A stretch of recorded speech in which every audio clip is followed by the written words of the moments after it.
학부모를 위한 한국 교육 제도와 진학 정보, 초등학교 졸업 후.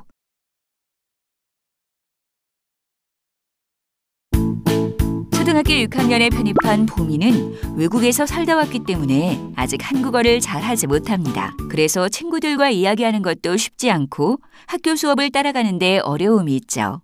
보미에게 학교는 아직도 낯선 곳입니다. 그런데 곧 있으면 겨울방학을 한다는 소식을 들었습니다. 그리고 겨울방학이 끝나면 잠시 학교를 더 다니다가 졸업식을 하고 다시 며칠 뒤에 중학교로 가게 된다고 합니다. 보미로부터 이런 이야기를 들은 아일린은 걱정이 많습니다. 한국의 중학교는 초등학교와 어떤 것이 다르고 중학교가 어떤 곳인지 궁금한 것도 많이 있고요. 얼마 전 아일린은 한국의 학생들 99% 이상이 고등학교에 진학한다는 이야기를 듣고 깜짝 놀랐던 적이 있습니다. 이렇게 많은 사람들이 고등학교까지 공부하는 것을 당연하게 생각하기 때문에 그때부터 아일린은 고등학교에 대해서도 궁금한 것이 생기기 시작했습니다. 무엇보다 보미가 앞으로 어떤 공부를 하고 싶은지, 어른이 되면 하고 싶은 일은 무엇인지 알고 싶어 합니다. 앞의 이야기는 잘 보셨나요? 이번 시간에는 보미처럼 외국에서 살다가 한국으로 이주하여 한국어를 잘하지 못하는 경우 한국어 수업을 받을 수 있는 학교에 대해 알아보려고 합니다. 그리고 초등학교 다음 단계인 중학교와 또 그 다음 단계인 고등학교에 대해서도 알아보려고 합니다.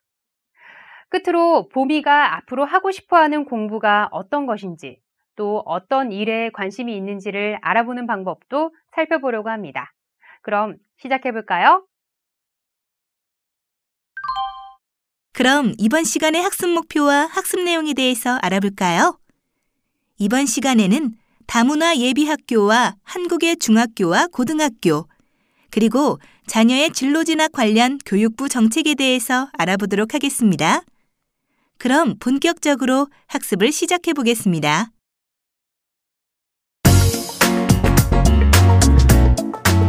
다문화 예비학교. 처럼 외국에서 살다 온 학생들 중에는 한국어로 진행되는 학교의 수업을 이해하지 못하는 경우가 많습니다. 사람들과 한국어로 어느 정도 대화가 가능한 학생이라도 학교에서는 수업을 이해하는데 어려움을 가질 수도 있습니다. 왜냐하면 학교에서 사용하는 한국어와 또 대화를 할 때 쓰는 한국어의 차이가 크기 때문입니다. 특히 학교에서 배우는 사회나 국어 등은 교과서에 나오는 단어 자체가 처음에는 무척 어렵게 느껴질 수 있습니다. 따라서 만일 자녀가 보미처럼 외국에서 살다 온 경우고 또 한국어를 기초부터 배워야 하는 경우라면 다문화 예비학교를 알아보는 것이 좋습니다. 다문화 예비학교는 외국에서 살다가 한국으로 온 중도 입국 학생, 외국인 학생 등 다문화 학생의 학교 적응을 지원하기 위해서 한국어와 한국 문화를 집중적으로 교육하는 프로그램입니다. 다문화 예비학교는 크게 세 가지가 있습니다. 하나는 일반 학교 안에 별도로 특별학급을 운영하는 것으로 일단 학교에 입학하면 다른 학생들과 똑같이 학교에 가게 됩니다. 하지만 수업은 특별학급에서 한국어를 중심으로 배우는 것입니다. 다른 하나는 위탁형 다문화 예비학교입니다. 위탁형 다문화 예비학교는 일반 학교가 아니라 다문화 학생들을 별도로 교육하는 대안학교입니다. 즉, 위탁형 다문화 예비학교에 다니는 것은 일반 학교에 가는 것이 아니라 다문화 학생들이 다니는 민간단체에서 운영하는 별도의 대안학교에 다니는 것을 의미합니다. 마지막으로 찾아가는 다문화 예비학교가 있습니다. 찾아가는 다문화 예비학교는 또 다른 학교를 의미하는 것은 아닙니다. 다시 말해서 다문화 학생이 다니는 일반 학교인데 한국어 등의 교육 지원이 필요한 경우 그 학교에 강사를 보내는 것을 의미합니다. 따라서 일반 학교에 예비학교의 선생님이 직접 찾아간다는 의미로 찾아가는 다문화 예비학교라고 부르는 것입니다. 다문화 예비학교에 대해 조금 더 자세히 알아볼까요? 다문화 예비학교는 다문화 학생을 위한 특별학급을 설치하여 한국어와 한국 문화를 집중적으로 교육하고 미술이나 체육과 같이 한국어를 많이 사용하지 않는 과목을 배울 때는 일반 학급에서 다른 학생들과 함께 교육을 받을 수 있게 합니다. 이렇게 해서 다문화 학생들이 보다 빠르고 학교 생활에 적응할 수 있도록 도와줍니다. 다문화 학생이 예비 학교를 다니다 보면 한국어가 조금씩 늘겠죠? 그럼 어떻게 될까요? 맞습니다. 다문화 예비 학교를 다니다가 한국어를 어느 정도 할 수 있게 되면 학교에서는 다른 학생들과 마찬가지로 일반 학급에서 교육을 받도록 변경을 해줍니다. 만일 일반 학교가 아닌 민간단체에서 운영하는 위탁형 다문화 예비 학교를 다닌 학생이라면 한국어를 어느 정도 익히고 난 후 다시 일반 학교에서 교육을 받을 수 있도록 변경을 하면 됩니다. 다문화 예비 학교에서는 한국어 교육을 집중적으로 받을 수 있다고 한 것 기억하시죠? 이렇게 한국어를 집중적으로 배우기 위해 만든 것이 KSL, 즉 모국어가 아닌 제2 언어로서의 한국어 과목입니다. 물론 한국어 KSL 교육과정은 다문화 예비학교에서만 사용하는 것이 아닙니다. 학교에 따라 방과 후 학교, 방학이나 주말 과정 등으로도 다양하게 운영될 수 있습니다. KSL 운영 예시에는 정규 과목, 방과 후 학교, 거점형 방학 주말 과정, 자기주도 학습 등이 있습니다. 관련된 내용에 대해서 자세히 살펴보시기 바랍니다.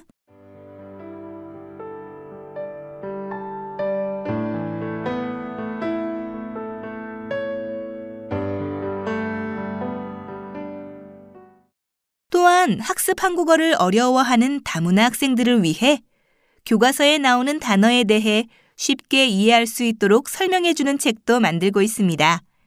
이 책에는 다문화 학생들이 어려워하는 교과서의 단어들을 자세히 설명해주고 배울 수 있도록 만들었는데요. 어쩌면 부모님들도 이 책이 필요할 수도 있을 겁니다. 자녀가 학교에서 배우는 내용을 이해할 수도 있고 자녀의 학습 지도에도 도움이 될 겁니다.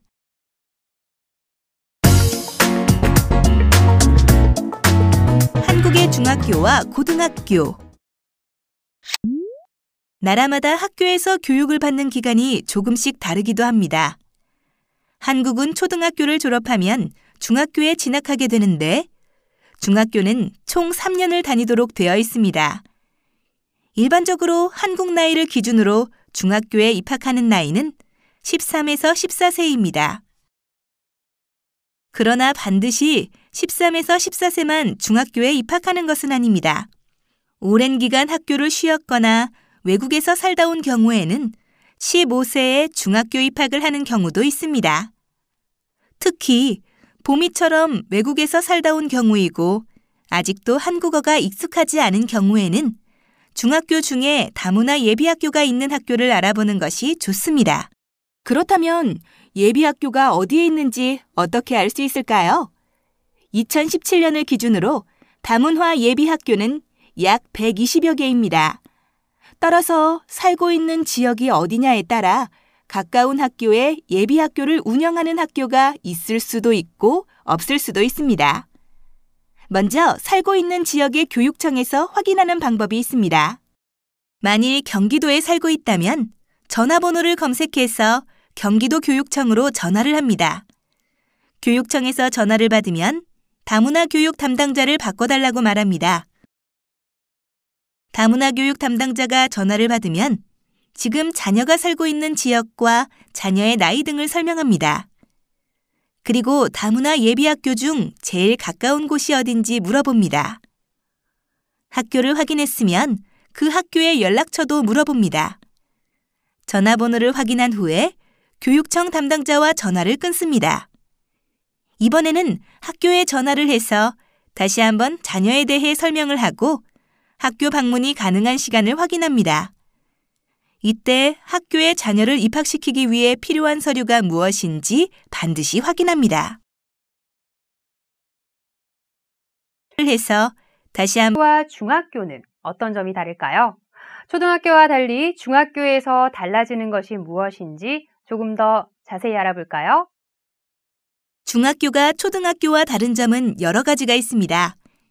먼저 초등학교는 담임 선생님이 거의 모든 과목을 직접 담당합니다. 그리고 쉬는 시간에도 담임 선생님이 교실에서 업무를 보는 경우가 있습니다. 그러나 중학교부터는 담임 선생님도 있지만 담임 선생님은 자신이 맡은 과목만 학생들에게 수업을 하고 나머지 과목은 과목마다 담당 선생님이 따로 있습니다. 그래서 처음에 학생들 입장에서는 정신이 없을 수도 있습니다. 초등학교 때는 선생님이 거의 바뀌지 않아서 어려움이 없었다면 중학교부터는 국어 선생님 이름도 알아야 하고 영어 선생님, 과학 선생님 등등 과목마다 선생님이 바뀌게 되어 학생들 입장에서는 적응하는 데 시간이 필요할 수밖에 없습니다. 다음으로 수업 시간이 달라집니다. 초등학교에서는 수업 시간이 40분이고 휴식을 했지만 중학교에서는 45분으로 수업 시간이 늘어납니다.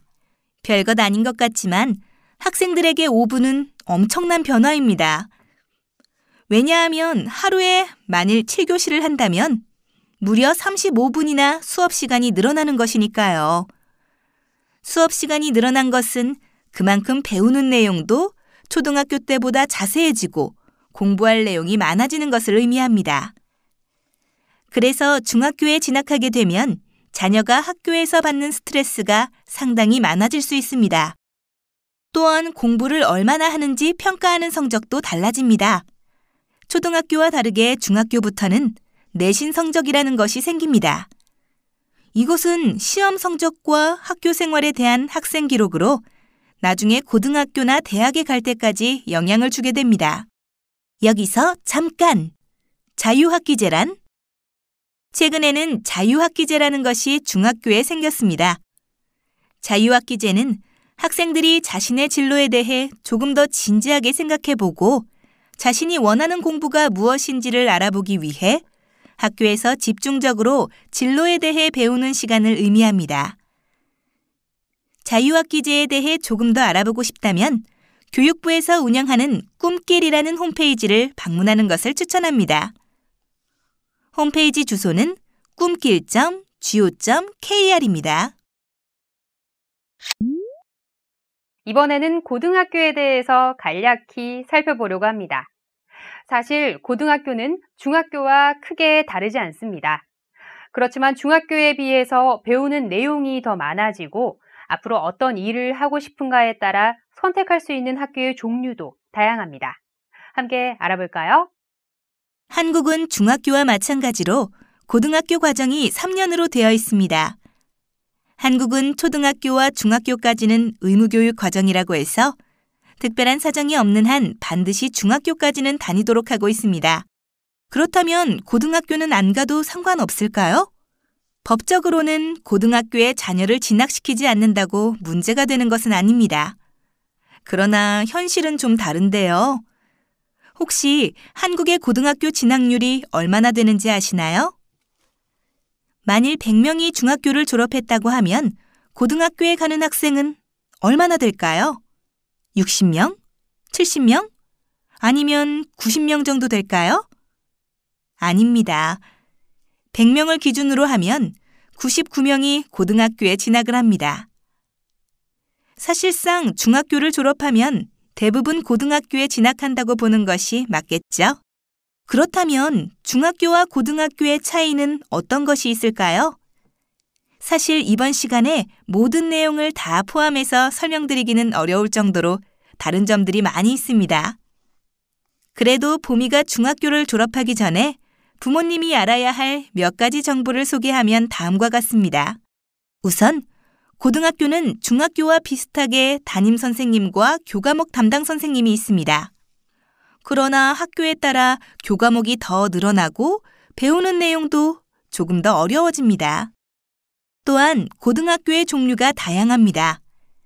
예를 들어 기술을 전문적으로 배우고 익히는 마이스터 고등학교가 있고 외국어 고등학교도 있습니다. 이처럼 고등학교는 집중적으로 배우는 내용에 따라 학교가 다양하기 때문에 사실상 중학교부터 고등학교 진학을 위한 준비가 필요합니다. 특히 중학교 3학년이 되면 담임 선생님과 자녀의 진학에 대해 상담하는 것을 추천합니다.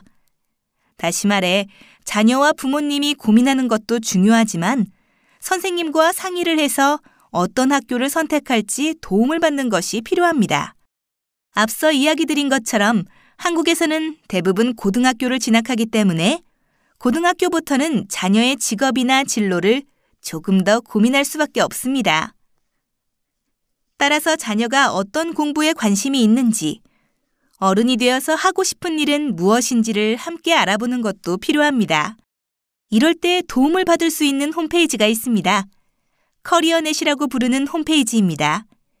이곳에서는 자녀가 고민하는 공부나 직업에 대한 정보를 얻을 수 있습니다.